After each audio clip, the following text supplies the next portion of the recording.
Hello everyone, we have been looking into digital input pull up scenario, right? So we earlier looked at on sorry guys, pull down scenario where the state is going from 0 to 5 voltage when the button is pressed. Now we have been looking into pull up scenario where the other way is happening. Initially it is 5 volt and when you press the button it should go to 0 voltage. Okay, that's fine. So this is the circuit for that. A simple thing is we just switching these scenarios, right? Earlier here it was +5. Now the +5 has been moved to here. Earlier here, I mean here it was ground, and the ground have been moved to there. Okay, here, right? Where? Here. Okay, so we have simply switched it, right? Nothing else we did. Okay, so by switching it, you can create the circuit, or you can create the conversion. Just the terminal switching. So that is understandable, right? So now quickly seeing when the button is not pressing, okay, in the digital input pull up circuit, when the button is not pressed, what is the value of the D? 5 voltage. What is the value of the C? 5 voltage. Because I said there's no current running because the 5 voltage is not going to a place where a low voltage is available, because 53 we don't know what is the voltage value, that is undefined. So current is not going to flow either D to C or C to D. Current is not going to flow, right? So since the current is not going to flow, according to V is equal to IR, I the current is 0, so the voltage drop is 0. So throughout this whole path the voltage drop is going to be 0. Especially across this voltage resistor, the voltage drop is going to be 0. So maybe it is 1 kilo ohm resistor. Okay, so since the voltage drop is 0, the same voltage will be everywhere. So D will be in the 5 voltage, so C also will be 5 voltage, A will be 5 voltage, the pin also will be 5 voltage. So everything that is in this path, in this T path, will be 5 voltage. Okay, everything will be 5 voltage. Now B will be ground because it is directly connected to ground. Okay, so initially DCA will be 5 voltage and B will be ground, and the pin also in 5 voltage. Now you press the button, so we don't have a choice. A and B are directly connected, so there is nothing in between, only the wire is there. So ground is directly connected to the pin number 53, because ground is going to B to A, and pin number 53 is going. C also directly connected, so C also ground. So now A, B, C all are ground. Now we have the game, because the downside of this resistor will be 5 voltage, upside of the resistor will be ground. That means D will be 5 voltage, C will be ground. So current will pass from D to C, because 5 voltage to ground, current will run. So since current is running, according to V is equal to IR, there is a voltage drop that will fall across the resistor. Okay, just don't worry much, just try to listen what I am saying. Okay, so then the whole 5 voltage will fall across the resistor. Okay, because this is 0, we know this is 5, D is 5, C is 0, so the whole 5 voltage has to fall across the resistor. Okay, so you can even calculate the current value as well, because V is equal to IR, V will be 5 voltage and R will be 1 kilo ohm, so you can calculate the current also in amperes. Okay, all good, you don't worry about that. So now what will happen is A, C, B will be ground and D will be 5 voltage. Anyway, pin now will be 5 voltage. So if you consider the pin value 53, earlier it was ground, I'm sorry, A, B, C will be ground, D will be 5 voltage, pin also will be ground. Okay, because there's a direct connection.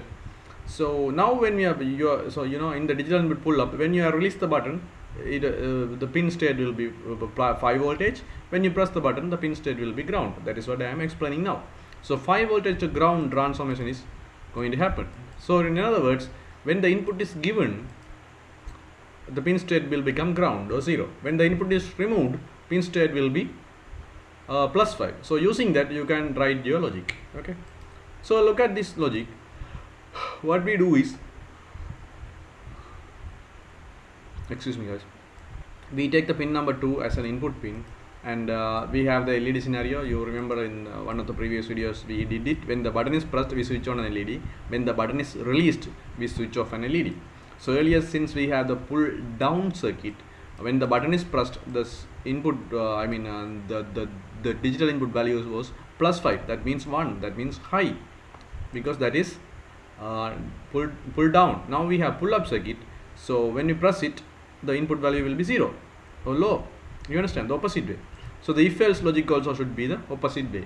So since this is pull up, so when we read the value, when the button is pressed, the logic is like this. When the button is pressed, we have to switch on the LED. When the button is not pressed, we have to, or released, we have to switch off the LED. That's fine. So we take the input here, and then we see if the value is high, we switch on the LED, because we were writing this code for pull down. Now we did the opposite way. So button is pressed. What is the input? Ground, right? When the button is pressed, pin value will be ground. Otherwise, it will be 5 voltage. Okay, ground. That means 0. Okay, that means low. Okay. So here, when the button is pressed, I have to switch on the LED, right? Okay. So when the button is pressed, the pin value state, that will input value is will be digital read value will be 0. That means X will be 0. So I have to write it as other way around, right? I have to say if X is 0, switch on the LED, because high means switching on the LED, obviously. Okay. So I will make it as 0. So now this is fine. Now this is customized for the pull up circuit. When the button is pressed, we have 0 input. So we know when the button is pressed, we have the input is 0 or low. So then what's the meaning of that? We have to switch on the LED because button is pressed. Then we have the else part where the other logic, other possibility will be handled. So what is the other possibility in the digital input? If there is 0. If there is not 0, then that will be 1. That means when the button is released or button is not pressed, the pin state will be 5 voltage. That means 1. Okay, so that will be 5 voltage or 1 or high or let's say. That will be the else part. There is no other possibility, right? So we can simply have an else part. That's enough, because that is the only possibility. That means 1 is the only possibility. So then at that possible scenario, we will switch off the LED. Okay guys, so if you don't understand, you have to watch this same logic that we wrote for pull down. Watch it again and come back to this. This will be much clearer to you. Okay, so don't worry, we will further look on this, and we will do a demonstration also in the upcoming video, guys. So don't worry. If you don't understand, just rewatch the video. This is actually a very easy scenario. Just rewatch the video in a slow manner and you will understand that. Okay, so we will study further in the upcoming videos on this, and in the next video we will study about the we will see the demonstration as well, whether it is working fine or not in a simulation environment. Okay, so follow me up in the next video, guys, and if you love our videos, just consider subscribing us, and you can follow Nova Technologies in the Facebook as well, and press the bell button as well in the YouTube, so that you will not miss any notification from us. So that's all, guys. Stay safe and follow me up in the next video, guys. Thank you.